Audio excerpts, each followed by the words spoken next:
Hello friends, மாற்றம் வேணும் அப்படின்னு சொல்லிட்டு நீங்கள் வந்து டிவிகேக்கு ஓட்டு போட போகிறேன் அப்படின்னு வந்து சொல்கிறீங்க. உண்மையான மாற்றம்னா என்ன? விஜய் மேலே வரி கட்டலை அப்படின்னு சொல்லிட்டு ப்ரூஃப் வந்து இருக்குது. இவர் வந்து ஊழலை வந்து ஒழிக்க போகிறாரா அப்படிங்கிற மாதிரி விஜய்க்கு நீங்கள் ஓட்டு போடுறதுக்கு முன்னாடி இதை யோசிச்சுட்டு போடுங்க அப்படிங்கிற மாதிரி ஜூலி ஒரு வீடியோ போட்டிருக்காங்க. என்ன சொல்லியிருக்காங்க அப்படிங்கிறத கேட்போம்.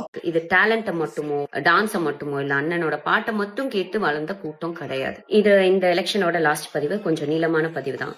மாற்றம் வேணும்ன்றதுக்காக டிவி கேக்கு ஓட்டு போட ரெடியா இருக்கக்கூடிய ஒரு சில ஆட்களுக்கான பதிவு தான் இது. மாற்றம்னா என்னங்க? இடுப்புல கட்டின துண்டு தோள்பட்டைக்கு போச்சுல, அது மாற்றம். கை நாட்டு வச்சிட்டு இருந்த நம்ம கையெழுத்தா மாத்தணும்ல, அது மாற்றம். பெண்களுக்கு சொத்துல சம உரிமை இருந்துச்சுல, அது மாற்றம். விதவைகள்ன்ற பேரை எடுத்துட்டு கைம்பெண்கள்னு மாத்துறாங்களே, அது மாற்றம். மாற்றுத்திறனாளிகளுக்குன்னு ஒரு பேர் வச்சாங்க, ஊனமுற்றோர்ன்றத மாத்தி, அது மாற்றம். அது மட்டும் இல்லாம திருநங்கைகள்ன்ற ஒரு கௌரவ பேர் கொடுத்தாங்க, அது மாற்றம். இதெல்லாம் மாற்றம்னு சொன்னா ஒத்துக்க முடியும். அந்தந்த ட்ரெண்டுக்கு ஏத்த மாதிரி, அந்தந்த சூழ்நிலைக்கு ஏத்த மாதிரி விஷயங்கள் நிறைய கொடுத்துட்டு இருக்காங்க, அதுதான் மாற்றம். முக்கியமான பேசிக் நீட்ஸ் என்ன? உண்ண உணவு, உடுத்த உடை, இருக்க இடம். வாழ்றதே சோறு தண்ணிக்கு தாங்க. சோறு தண்ணி கூட இல்லாம இருந்துடலாம் அப்படின்னு சொல்லக்கூடிய ஒருத்தர் தான் உங்களுடைய மாற்றமா? பேசிக் நீட்ஸே என்னன்னு தெரியாத ஒரு ஆள் தான் மாற்றத்தை கொண்டு வர போறாங்களா? சரி, ஓகே. என்னைய பத்தி இது வரைக்கும் நீங்க எவ்வளவோ அவதூறு பேசியிருக்கீங்க, என்னென்னமோ பேசியிருக்கீங்க, என்னோட பர்சனல் வரைக்கும் எடுத்து வச்சு பேசியிருக்கீங்க. இன்னைக்கு வரைக்கும் நான் விஜயண்ணனோட எந்த ஒரு பர்சனலையும் பத்தி நான் பேசினது கிடையாது. என்ன இருந்தாலும் விஜயண்ணன் கூட வாழ்ந்த மனைவி, அவங்களோட குழந்தைகள், அவங்களையே வந்து ரொம்ப மோசமா பேசக்கூடிய ஒரு கூட்டத்தை உருவாக்கி வச்சிருக்கிறாரு. இதெல்லாம் எங்க? இதோட மைய காரணம் எங்கன்னு பார்த்தோம்னா, விஜயண்ணா விசஸ் அஜித் சார் அப்படின்ற மாதிரி ஒரு டாக்ஸிக்கான கூட்டத்தை தான் உருவாக்கியிருக்கு. இது டேலண்ட்டை மட்டுமோ இல்ல வந்து டான்ஸை மட்டுமோ இல்ல அண்ணனோட பாட்டை மட்டும் கேட்டு வளர்ந்த கூட்டம் கிடையாது.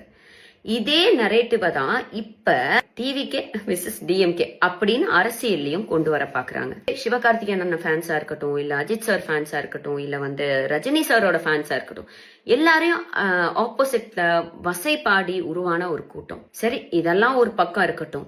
ஊழலே பண்ண மாட்டோம் அப்படின்னு ஏறின ஒரு 4-5 மேடையில அண்ணன் சொல்லியிருப்பாரு போல. அண்ணன், நீங்க வரி ஏய்ப்பு செய்து, அதாவது 1,50,00,000 1,50,00,000 கோடி கட்டணும்னு சொல்லி உங்க மேல ப்ரூவ் பண்ணப்பட்ட ஒரு கேஸ் இருக்கு. நிறைய அரசியல்வாதிகள் மேல பல குற்றச்சாட்டுகள், பல ஊழல் குற்றச்சாட்டுகள், அவதூறுகள்லாம் இருந்திருக்கு. ஆனா எத்தனை ப்ரூவ் ஆயிருக்குன்றத பார்க்கணும். அப்படி சொல்ல போனா அண்ணன், நீங்க ஒரு ப்ரூவன் கிரிமினல். இப்படிப்பட்ட ஒரு ஆளுக்கு நீங்க உங்களுடைய வாக்குகளை செலுத்த போறீங்களா அப்படின்னு யோசிச்சுக்கோங்க.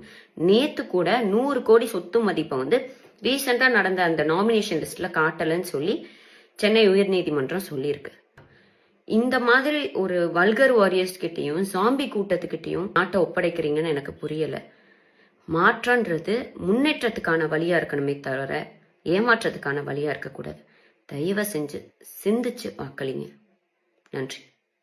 இவங்க பேசுனதை பற்றி நீங்கள் என்ன நினைக்கிறீங்க அப்படிங்கிறத மறக்காமல் கமெண்ட்டில் சொல்லுங்கள். நன்றி.